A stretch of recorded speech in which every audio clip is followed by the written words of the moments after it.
Hello, bachcho, let's read the question first. Question says that an ideal gas with adiabatic exponent gamma undergoes a process in which internal energy relates to volume as U equal to A V to the power alpha, where A and alpha are constant. Find molar heat capacity of gas in this process. So इसमें सबसे पहले आपको समझना होगा की concept क्या use हो रहा है. So की concept is molar heat capacity.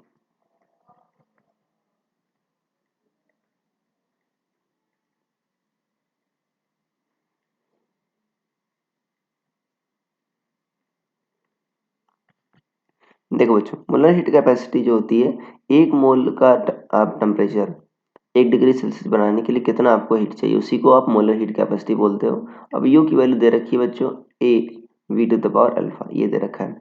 अब देखो बच्चों, यू जो होता है वो आपका एन सी वी टी होता है, but N C V T होता है, बट एन की जगह क्या है आपका, मोलर हीट कैपेसिटी के लिए 1 मानते हैं बच्चों, तो यहाँ पर एन 1 ले लेंगे तो सी वी टी आ जाएगा ऐसा.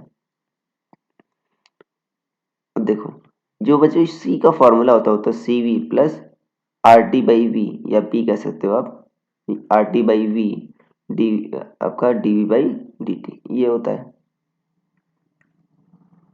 राइट.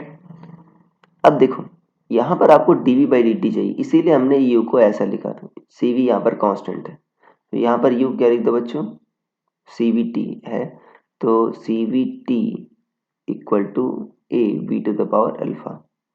सो टी कितना आ जाएगा, A by C V V to the power alpha. So D T by D V निकाल लेते हैं बच्चों. So D T by D V क्या होगा आपका, A alpha by C V V to the power alpha minus one one, V to the sorry V to the power alpha minus one.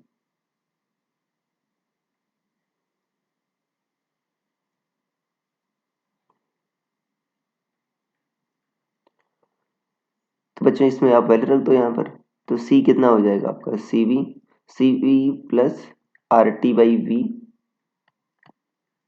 देखो D B by D T बच्चों उल्टा आ जाएगा इसका, या जगह सी वी ऊपर आ जाएगा, A alpha V to the power alpha minus one. देखो जो वी नीचे है और यहाँ पर अल्फा माइनस वन है, तो वास्तव में क्या आ जाएगा, V to the power alpha आ जाएगा. तो इसको आप ऐसे लिख दो, alpha A V to the power alpha, ये इतना. तो देखो A V to the power alpha क्या है बच्चों आपका, ये आपका यू है, और सी वी टी भी क्या है, यू है. तो सी वी टी को क्या लिख दो आप, u R into u upon alpha u cut जाएगा बच्चों. और सी वी क्या होता है, R by gamma minus one, कि बच्चों सी वी डायरेक्ट नहीं दे रखा बट गामा दे रखा है आपको, तो R by gamma minus one plus R by alpha. तो ये बच्चों आपका आंसर आ जाएगा. So this will be the answer. So I hope you understood it well. Best of luck.